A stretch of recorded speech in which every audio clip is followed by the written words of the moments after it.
This video contains spoilers for Outer Wilds, as it will chronicle my journey. This game is best experienced blind, as your knowledge of the world is your tool for progression, and if you plan on playing this game, click away and come back when you've completed it. I recommend this game wholeheartedly, you have my blessings, and you have been warned. Leonardo da Vinci.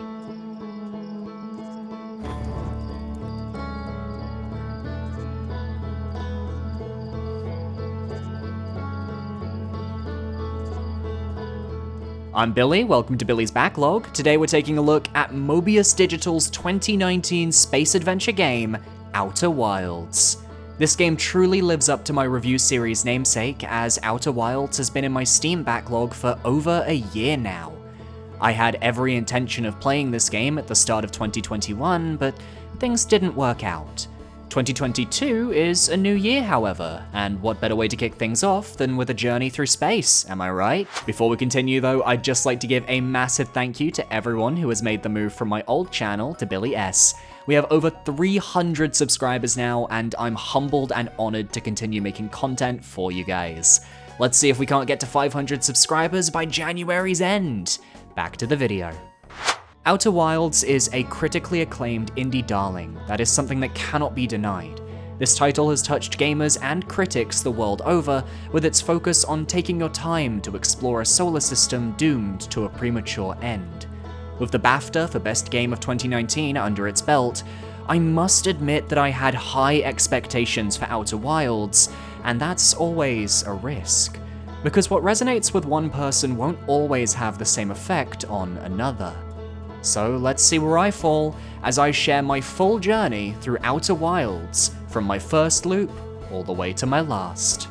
One of my favorite video games of all time is The Legend of Zelda Majora's Mask. It's a world on the brink of destruction, and you have a set amount of time in which to save Termina from its fate. You have to explore the world, gathering abilities, seeking out knowledge while helping the people around you, but you don't have enough time to do everything in one go.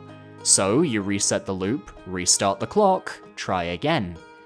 Outer Wilds follows a similar system of progression, only with a focus on the exploration and accumulation of knowledge above everything else.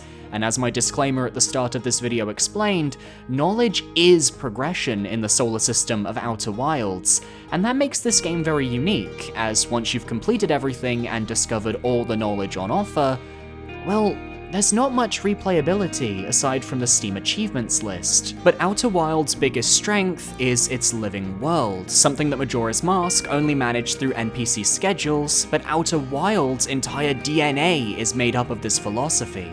That every time you visit a planet, it can be different depending on when in the loop you go there, how everything progresses regardless of whether you interact with it or not. The world is both lived in and is living.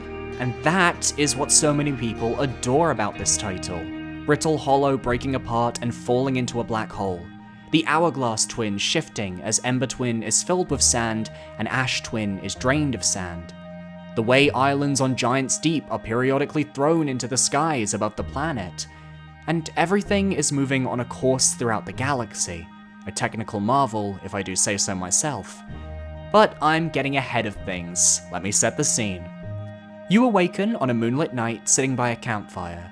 You're about to go on your first solo voyage into space, joining the Herthian Outer Wilds space program and getting to follow your friends into the stars. But first, a quick trip through the town to get you accustomed to your tools. You'll fly a model ship, giving you a brief glimpse at the inner workings of your own vessel.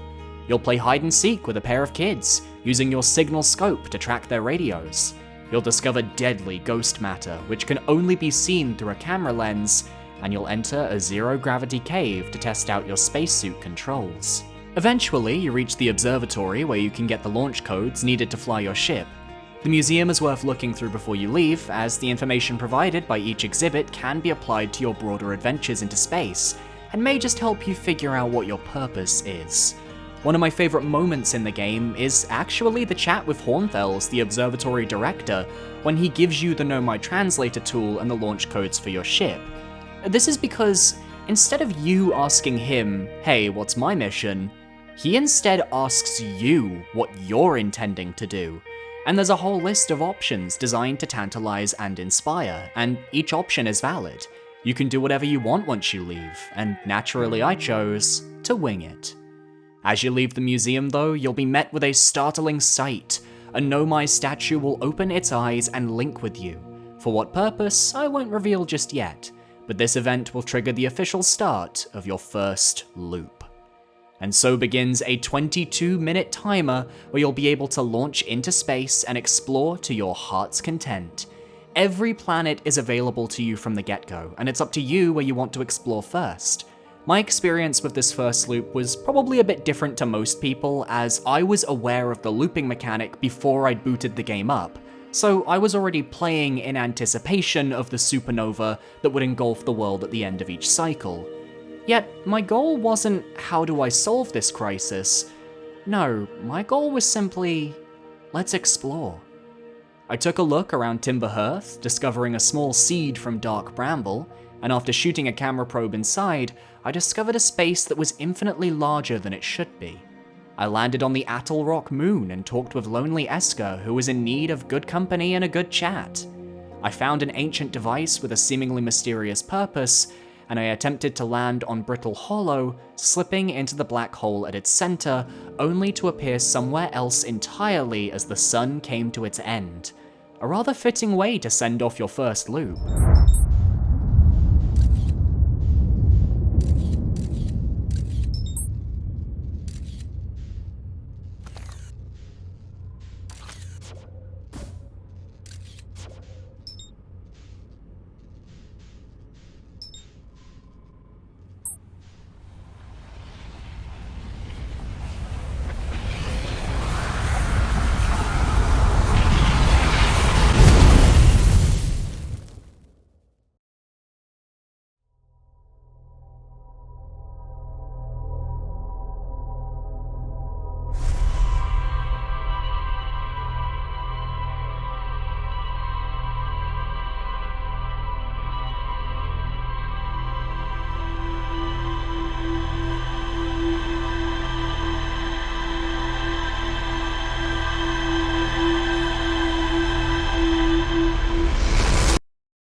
But it was upon reawakening and talking to Slate by the fire that I realized there's no urgency here. The world is the same. The characters remain chilled and light-hearted. Your adventure continues. No-Clip video game documentaries created a fantastic video regarding Outer Wilds, and while I watched it in preparation for the scripting of this one sequence stood out to me. In early development builds of the game, the villagers of Timberhearth were originally more skeptical of spaceflight. It was up to the player to bring out the excitement of exploring the cosmos, but this had the detrimental effect of making players less excited to explore space because the people around them in-game just weren't excited for you. So naturally, they added the story that you're part of the space program, they made the tutorials with the townsfolk more lighthearted, and allowed the NPCs to be eager and excited for you. And it's this very slight tonal shift that reinforces to the player that it's okay to just explore the stars of Outer Wilds, and you don't need to worry. The resetting of the loop is just that, a reset. Nothing more, nothing less. You take the game at your own pace, and that's exactly what I did. From this point on, this video is going to chronicle my journey through Outer Wilds, taking the same path I went on through this galaxy, and I will spoil the entire game. This is your last warning, you have been warned. On my second loop, I decided to return to Brittle Hollow, given I was curious about the structures I'd seen while hurtling towards the black hole on my first loop.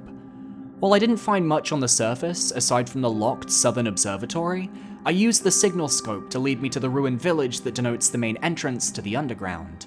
And it was here where I really fell in love with Outer Wilds. Discovering an entirely different location just under the crust of the planet was astonishing. There was an entire city to explore, there were crystals that affected your gravity, it was alien and different. Meeting Rybeck was like the calm in the storm, and I appreciate that each traveler on the planets you visit give you pointers on where to explore, as it was his words that directed me to the Hanging City. I only ended up exploring one floor of the city in this loop, avoiding ghost matter and checking out the various conversations left behind on the Nomai whiteboards, but soon enough, time was up and I was back to square one. Luckily, your ship's log keeps track of all the accumulated knowledge you earn over the course of the game, a system that I believe is vital towards Outer Wilds' success. The developers could have asked players to just remember and write down vital information, but that would hamper the exploration aspect of the game, if we had to take notes every time we saw a new message. By allowing the game to do that for us, we're encouraged to keep exploring while filling in our board of notes automatically. And as a system, it works perfectly, keeping the pacing spot on while giving us somewhere safe to come back to when we want to ponder what we've learned. On my third loop, I continued right where I left off in the Hanging City, discovering a control for the Black Hole Forge that wouldn't come into play again until the very end of my playthrough, as well as a hidden passage that led to the snowy northern pole of Brittle Hollow, where I discovered messages about a white hole station. This was also the loop where I realized that Brittle Hollow wasn't as stable as I first thought, as right near the end of the loop, I discovered a large portion of the planet had vanished. I had no idea that the chunks had been spat out on the other side of the universe, as back in my first loop, when I went through the black hole, it coincided with the end of my loop, and I just assumed that I had died. I didn't even notice the white hole I'd come out of or the debris around me. Loop 4 was a quick one. As I made my way back to Brittle Hollow, I accidentally crashed into the Hourglass Twins and my ship fell apart before my eyes, leading me to take my first of many dips into the sun. Toasty! On my fifth loop was when I noticed something quite peculiar in the sky. Every time I awakened, I'd see something explode while orbiting Giants Deep, and while I did take a quick detour to check out what this ruined machine was, I didn't end up landing, as I wasn't comfortable with the ship's controls yet. I didn't know how to match the velocity of an object or how to move my ship appropriately to land on this constantly moving piece of debris, so back to Brittle Hollow I go.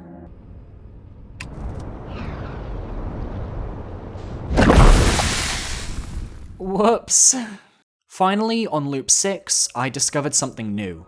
On the surface of Brittle Hollow, an unknown signal was ringing out on my signal scope, leading me to an escape pod used by the Nomai. This, in turn, led me to a second settlement under the crust of the planet, with tricky wooden walkways and mentions of an eye of the universe that the Nomai were hunting for, my first real taste of a goal that would soon become my endgame. One of my favourite moments of my playthrough happens here. While I'm exploring, one of the pieces of the village begins to fall, the piece I was about to explore, but as I watch it fall into the void, I see my ship falling with it, and eventually, I fall too. And I realize the secret of the black hole. I reunite with my ship and enter the floating white hole station and activate a warp back to Brittle Hollow. Now, I know that warp points exist and that pieces of Brittle Hollow are spat out at White Hole Station, but most importantly, I find and recall a Nomai shuttle from a place called the Quantum Moon. And thus began my favorite mystery of the game, the Quantum Moon. Loop 7 was where I finished my main self-imposed Brittle Hollow objective, finding a way into the Southern Observatory. Using a series of gravitational pathways near the shuttle launcher I discovered in the last loop, I was able to make my way to my destination, and my discoveries were intriguing. I found lore regarding an orbital probe cannon and 2 tornadoes, one of which was sucking upwards by moving clockwise and the other downwards by moving anti-clockwise, models based on tornadoes found on Giants Deep. But most importantly, I learned that the Quantum Moon and the Eye of the Universe share similarities, and that based on the Nomai's knowledge of the Moon and the Eye, they could deduce that the Eye was orbiting around the sun of the galaxy, but constantly shifting due to its quantum nature. With a finite range established, it could be tracked with a probe. All of this information was pointing me very naturally, I must add, to Giants Deep, but I had one last piece of business I wanted to finish on Brittle Hollow. On Loop 8, I discovered the Tower of Quantum Knowledge, but I couldn't quite reach its upper floors no matter how hard I tried. I did find a shard on the surface above the tower that unlocked the quantum fluctuations frequency, so it wasn't a bust, but I then realized that in order to get to the top of the Quantum Knowledge Tower, I'd have to wait for the tower to fall through the black hole, then fly through the wreckage in the space at White Hole Station to discover its secrets. And can I just say that's a fantastic environmental puzzle? I felt like a god when I realized that was the developer's intention. In the tower, I learned the first of 3 very important quantum rules. To complete your pilgrimage and explore a secret 6th location on the quantum moon, you must be at its North Pole. On my 9th loop, I tried once again to explore the ruined machine orbiting Giants Deep, but stupidly exited my ship while it was in orbit of the planet. I ended up landing in the water of the planet with nothing but my suit, and I was petrified. A brand new, unknown area racked by tornadoes and deep water, combined with the sound design of the wind and the rain, it was enough to have me on edge. So meeting Gabbro was a welcome distraction. In fact, it was a revelation, as he revealed he too was aware of the time loops, theorizing they had something to do with the old Nomai statues scattered throughout the solar system. With my experience at the museum, it was a sound theory, and I was directed to the statue workshop there on Giants Deep. Not that I could do too much without my ship, mind you, given it was still floating in space. I did find my way to a construction yard, though, for the orbital cannon, and the lore there made it click that the exploded machine orbiting Giants Deep was in fact said orbital probe cannon. The Nomai's search for the eye of the universe was beginning to reveal itself slowly but surely, and I was starting to wonder if perhaps I'd be the one finishing the job for them. One nice touch I like is that each time the loop resets, the probe launched by the orbital probe cannon always goes off in different directions.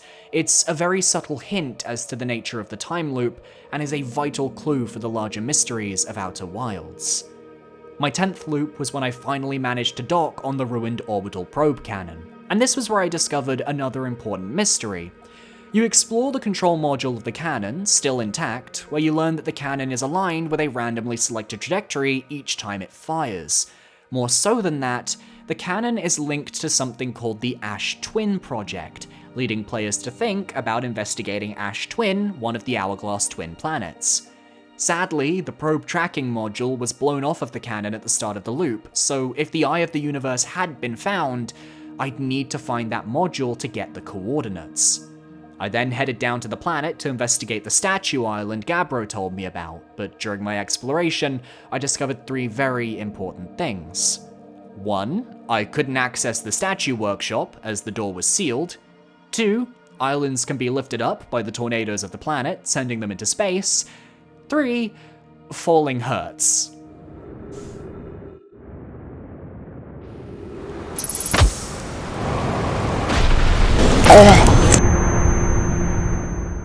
Loop 11 was quick and painless. I went to talk to Gabbro and got the option to meditate with him, unlocking the option to meditate into a new loop from the pause menu. Useful in certain situations, but goodbye Loop 11. Loop 12 took me to the North Pole of Giants Deep, as I'd noticed a massive unmoving tornado, and I figured if I can't fly through it, I'd fly over it.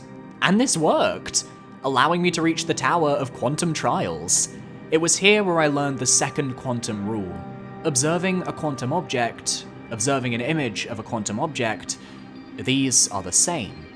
Effectively, if you take a picture of a quantum object, it will remain in place for as long as you have the picture. So, using this rule, I complete the tower's trials, gain some lore, and I'm now 1 rule away from being able to solve the mystery of the mysterious quantum moon. Later in the loop, I headed back to the construction yard and used a tablet to connect me to the Southern Observatory on Brittle Hollow, which reminded me of the 2 types of tornadoes thanks to the models there. As there's a rough current beneath Giants Deep that stops things from going under, I realized that I needed to use one of the anti-clockwise tornadoes to get underwater. And I did just that, discovering an electrified core and some mysterious red jellyfish. But most importantly, I discover a secret entrance into the statue workshop on Statue Island, able to enter from the ocean's depths. Inside the workshop, I discover the truth of the Nomai statues. They're transmitters that pair with a living being and store their memories in a storage unit at the Ash Twin Project. Then, as time resets, those memories are returned to the user, giving them the knowledge of each loop's events. The Ash Twin project is causing the time loop, and it's clear what the motivation is behind it. The probe being launched is searching for the eye of the universe, and the time loop allows the probe to search different coordinates for a wider search area. But why the time loop is activating now, I have yet to ascertain. On the 13th loop, I finally made my way to the Hourglass Twins, wondering just what was in store for me on these planets. So much closer to the sun than anything else I'd been on so far. When I landed on Ash Twin, my ship and I were accidentally sucked onto Ember Twin by the sand geyser, which ultimately led me to Chert, a happy accident. And one comment of his, which I didn't quite realize at the time, stands out to me now I've finished the game.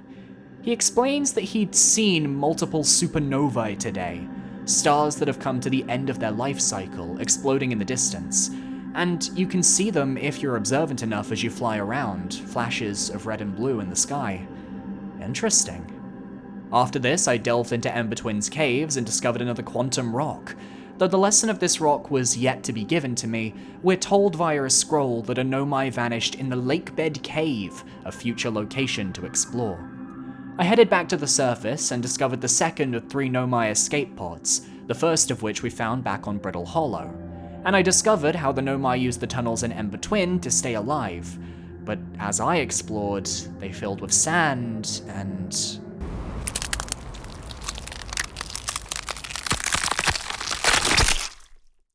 This game's audio design is phenomenal and terrifying at the same time. It really sells the idea of deep space, and each planet feels so distinct because of this, it cannot be understated. But especially the death sequences, the different ways you can die, you feel it. On my 14th loop, I decided to stick to Timber Hearth, wanting to see if there's anything extra on this planet that I haven't found yet.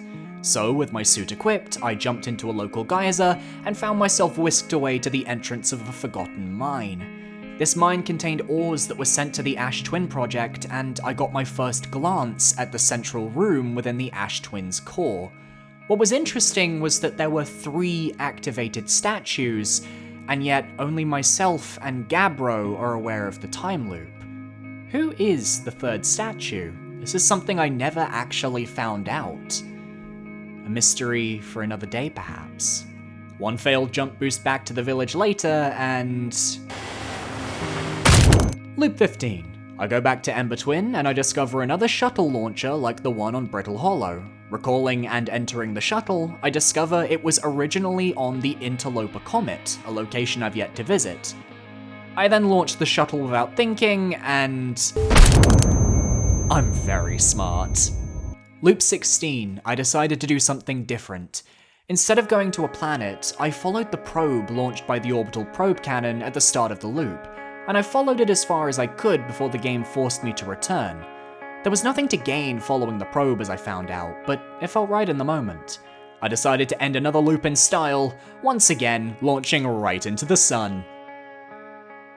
Loop 17. I returned to the cave system I suffocated in a few loops back on Ember Twin, this time while the sand level was much lower, and I made it my goal to find this sunless city, the settlement of the Ember Twin Nomai. And I did, while also discovering a rather large anglerfish fossil in a secluded cavern nearby, though I couldn't access it. The Sunless City is a layered location, and to explore its depths, you have to reach it at the start of a loop to avoid the sand filling up the main chamber, as it will block off various doorways. I arrived a little too late for that though, so I explored the upper areas and found out about a place called the Sun Station. I'd seen it orbiting the sun as I explored, but now its true purpose was revealed. The Nomai wished to build the Sun Station in order to cause a supernova, blowing up the sun and thus powering the Ash Twin project, starting a time loop. The exact situation I'd found myself in. And my first thought was, well, I need to get to that station and shut the place down. So my major goal became the Sun Station. But I didn't fully understand how to get there yet. A message stated there's no landing pad, nor was there a ship to get to it, so how was I supposed to get there? Whatever the case, I believe this would be the solution to stop the time loops, save the sun, and save the galaxy. Surfacing, I headed back to Ash Twin, finding various large structures unearthed by the sands, and one was shaped like a giant sun, though the path inside was blocked by an extreme amount of cacti. was something to keep in mind, but not something I consciously explored until later. Loop 18, I discovered an entrance to a place called the High Energy Lab on Ember Twin, but the door was locked. Outside was a message that revealed a hidden path inside via the Sunless City, so taking the same path I took in the last loop, I made my way to the bottom level of the main chamber of the city as it was no longer filled with sand, and using the rising sand levels to avoid cacti while following an energy wire, I got inside the lab. There I discovered a series of scrolls that revealed the Nomai discovered that when using warps, people arrive in the new location before they've actually left their old location. And further in, we see a request from Brittle Hollow's Southern Observatory asking if they can increase this time anomaly to 22 minutes. As the Southern Observatory knew the rough distance at which the eye of the universe could be from the sun, they did the math and figured out exactly how long it would take maximum for the probe at Giant's Deep to find the eye's shifting location. Beyond that, I also discovered that the towers on Ash Twin were actually warp points, and standing in the correct spots at the correct times would cause me to warp as well. But despite having this very important piece of information, I couldn't put everything together just yet. But one important note is that on a ruin on Ember Twin, I found writing confirming that the quantum moon can appear in a 6th place in the star system, unknown to the Nomai, which is theorized to be the eye of the universe. On my 19th loop, I finally discovered the final quantum rule needed to access the quantum moon.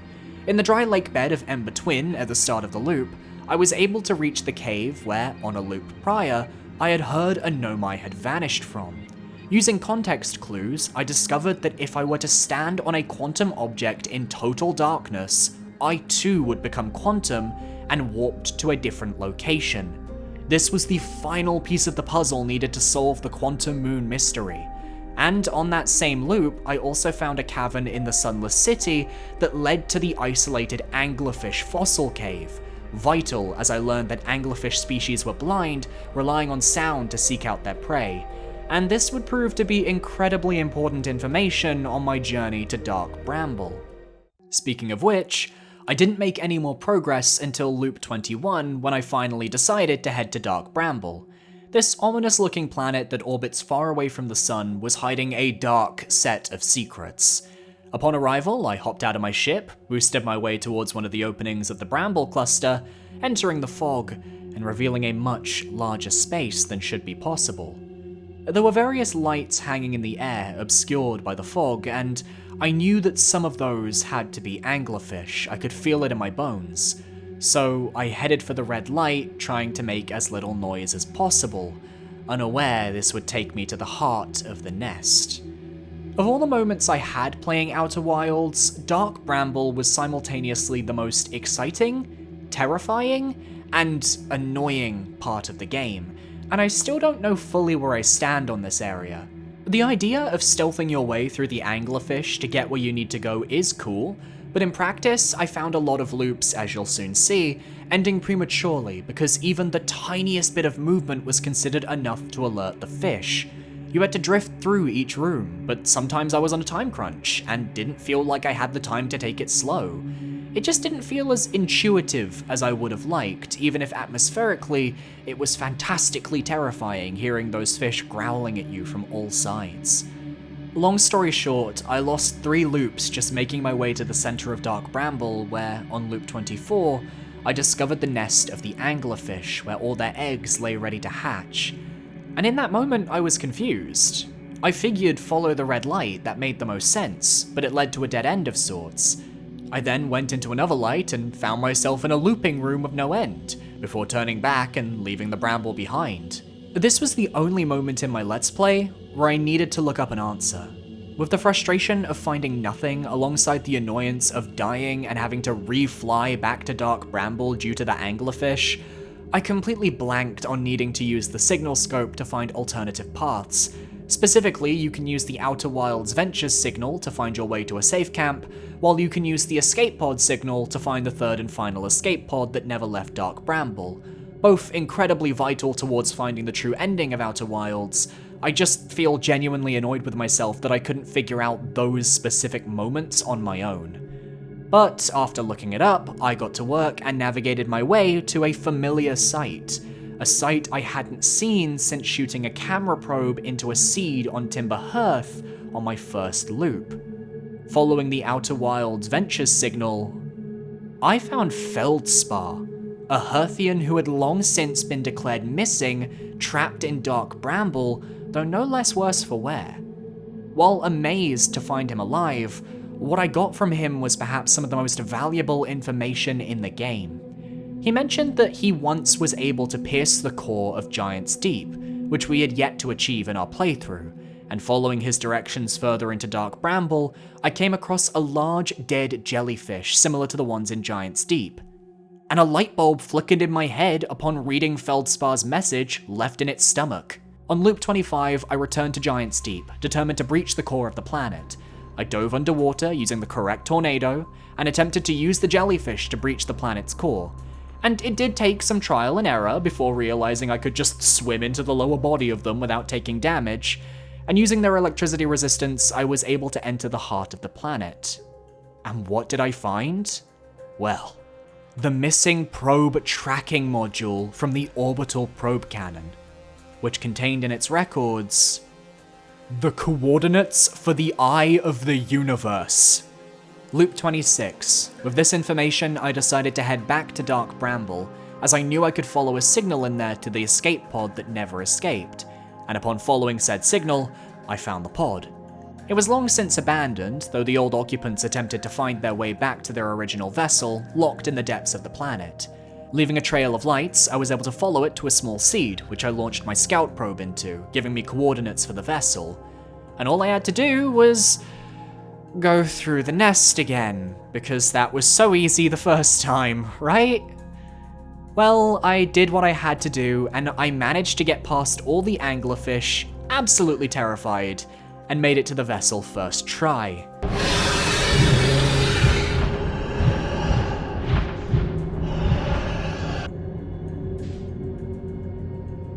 Upon entering, however, I didn't find what I was looking for.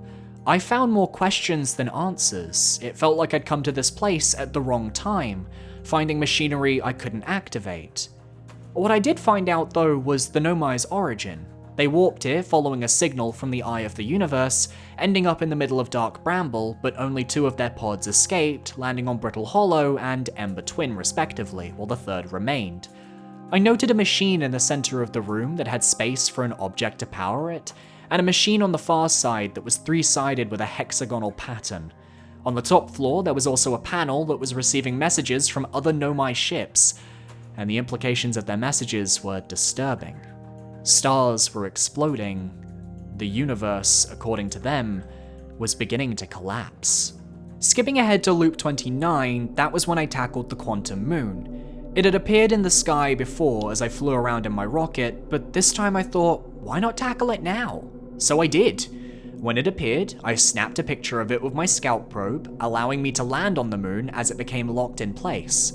Once there, I found that everything moved with quantum energy, forcing me to try and summon the Nomai shrine I would need to progress. Inside, the writings congratulated me on remembering the rule I learned at the Tower of Quantum Trials, but that I would need to use the other 2 rules to progress. I clicked off my flashlight and shut the door, plunging myself into darkness, allowing myself to warp the outside of the moon to my leisure. I had to do this because the path to the North Pole was blocked when I first landed, and trying to go over the cliffs would just throw me off of the moon. So by allowing myself to become quantum, I found the terrain that would let me reach the North Pole and resummon the shrine, closing myself to darkness once more, and then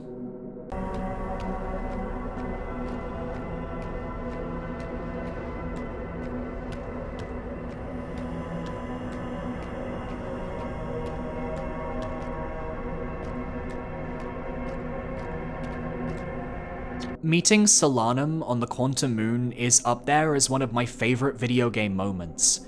I didn't know what to expect, but the ambience, the build-up, the mystery, and actually getting to speak to a Nomai, it was cathartic.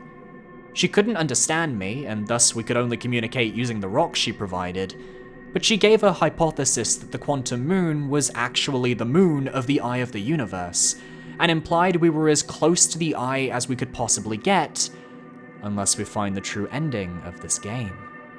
I really thought the Quantum Moon would be this endgame mystery-solving moment, but it turned out to be an entirely skippable mystery.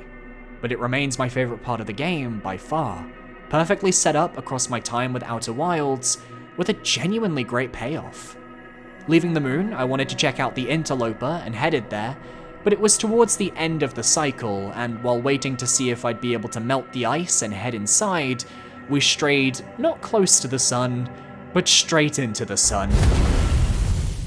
On loop 30, I landed back on the Interloper. I'd actually checked this place out during loops 27 and 28, but nothing of note happened, so I just skipped those loops.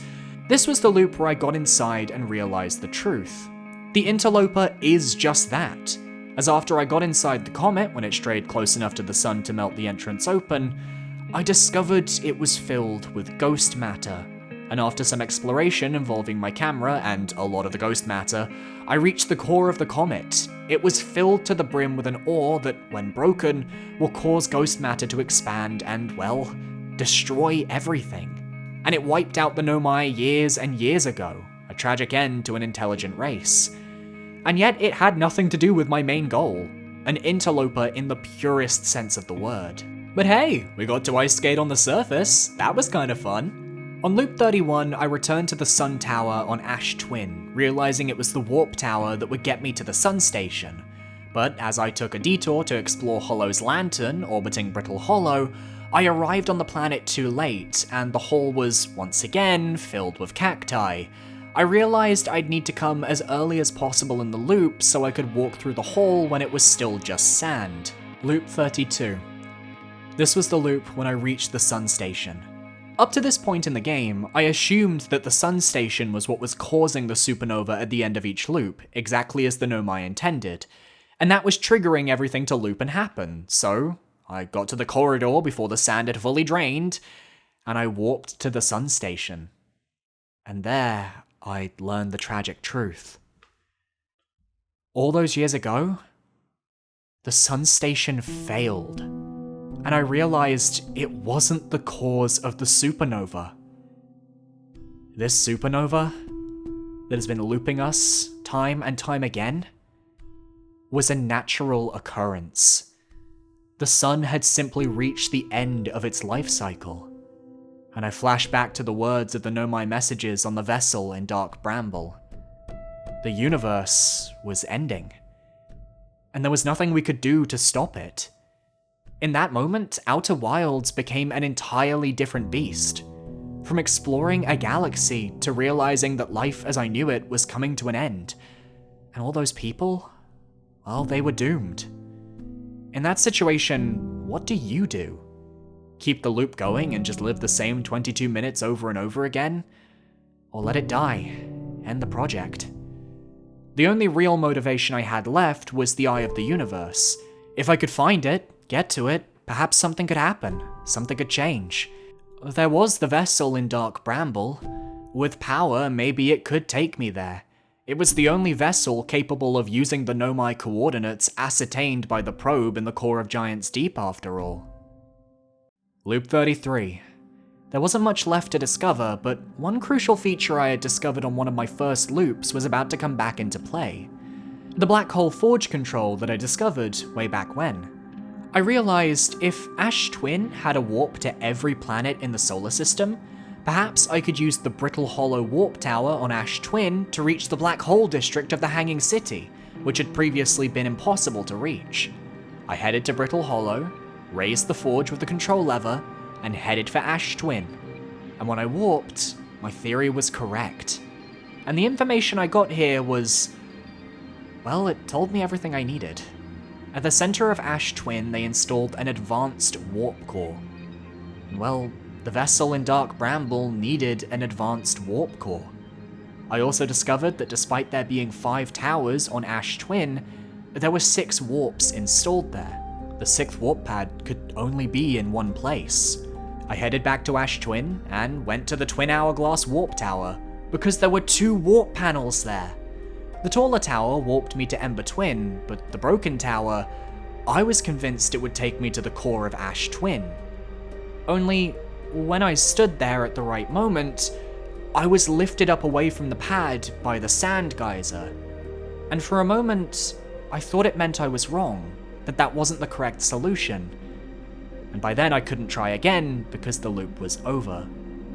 Loop 34. I looked over all my notes, wondering if I'd missed something, if I was wrong, if I needed to explore elsewhere. But ultimately, I wanted to test my hypothesis again, and I tried to use the same warp pad, believing it would take me where I wanted to go. But this time, I waited under a nearby alcove until the sand geyser had mostly passed. I stepped forward, and I was right. I was right! Here, hidden in plain sight, the endgame became clear. The Nomai attempted to create a 22-minute cycle in order to find the eye of the universe, but after the sun station failed, they were wiped out by the interloper comet, and the sun lived its full life.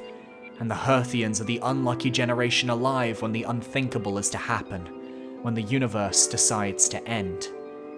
Messing with some machinery, the core of the planet opened to reveal the advanced warp core I needed, and I knew from the messages that removing it would end the Ash Twin project. It would end the loop, make my actions permanent. This was where I sadly wish things had gone differently. You see, I was invested in the story, and I knew what the game wanted from me. They wanted me to take that warp drive to the vessel in Dark Bramble and use the coordinates I'd learned, plus the installed warp drive, to reach the eye of the universe. But to do that, I had to go through the nest of the anglerfish. Again. I didn't even make it that far. Upon leaving the core, I was caught by the geyser around the Hourglass Twins, I panicked, and I died of fall damage. And that's my time with Outer Wilds. I'm joking, of course. The credits rolled, and I reloaded my save.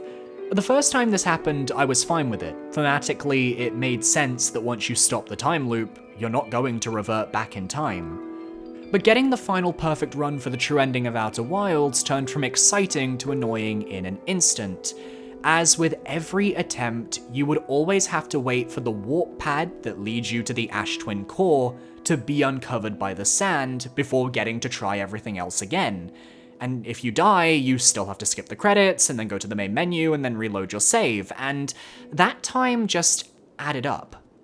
And for me, it had the adverse effect of removing me from the emotional weight of the story. I was hyped for the ending. I was excited and scared and nervous and interested and intrigued. But that all turned to annoyance because of those anglerfish and their sheer sensitivity to movement and noise. I was playing on keyboard, so I had less control over the intensity of my thrusters compared to a console player. And you can just say, use a gamepad, but if you're offering multiple forms of play, such as a keyboard, then I expect the controls to be refined. And some people don't have access to gamepads. These controls are what some people are forced to use. Everything else worked great, but I can't help feeling this last run could have been designed in a way that didn't kill my enthusiasm for reaching the true ending due to some annoying fish. But skipping ahead, loop 37, my final loop. I managed to make it through the nest in the nick of time, reaching the vessel, installing the advanced warp core, and inputting the coordinates to reach the eye of the universe.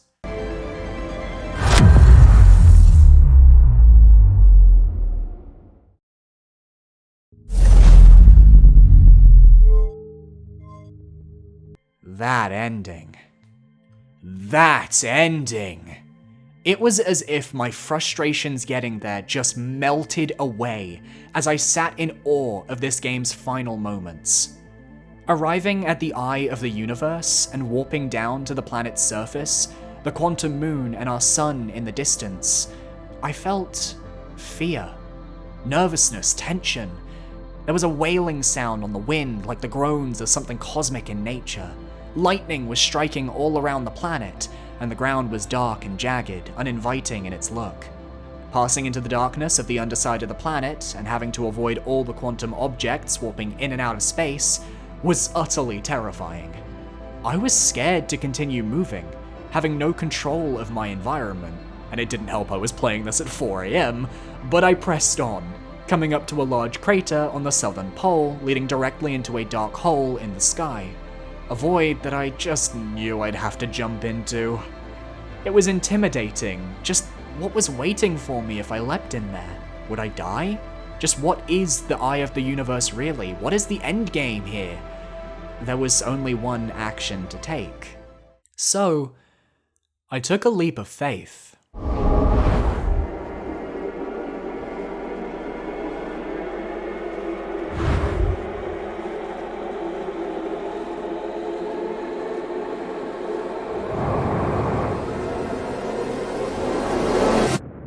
For the last portion of the game, I was convinced I'd fallen into a horror game.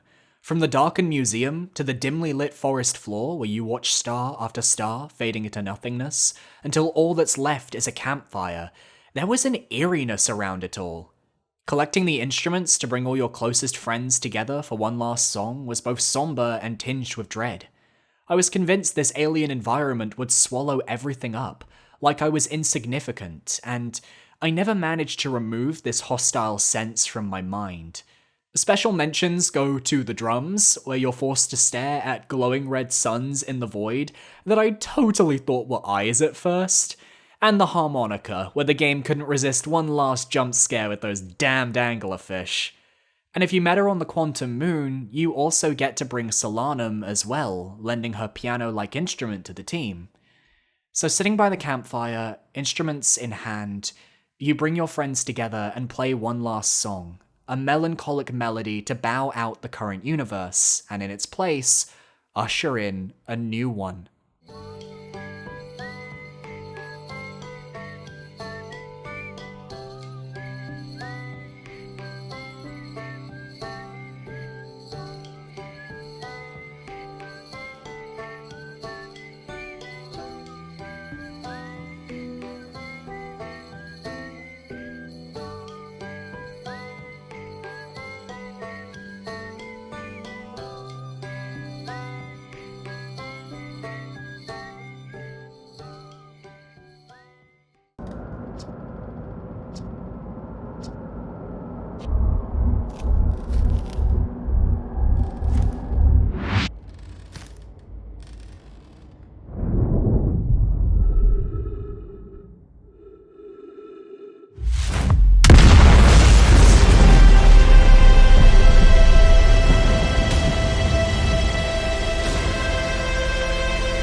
At the end of the day, you don't save Timber Hearth or the Hearthians, nor do you truly know what the eye of the universe was, but you create a new universe filled with infinite possibilities and allow life to continue anew. Everything ends, and while it may be a sad farewell, remembering the memories you made along the way, perhaps that was what this game was all about. Or perhaps the developers just really wanted to make a space exploration game to spite The Legend of Zelda Skyward Sword's hand-holding linearity. And that's the beautiful part about Outer Wilds. Both of those possibilities are true. There's nothing more to say. Outer Wilds floored me with its presentation on all fronts, while delivering a more unorthodox character-driven narrative pushed forwards by your own exploration and sense of discovery, all scored by a fantastic ambient soundtrack that can be both at times hopeful and somber, melancholic yet present. I'm sad I didn't get to talk more about the music in this video because it just didn't really fit with my recap, but I loved it and I think it's fantastic. I was only taken out of the immersion of the game a handful of times, and while those moments didn't ruin the game for me, I can't help how I felt. Outer Wilds gets a 9.5 out of 10. A nearly perfect game, genre-defining, and one of the best titles of the last decade and the last generation.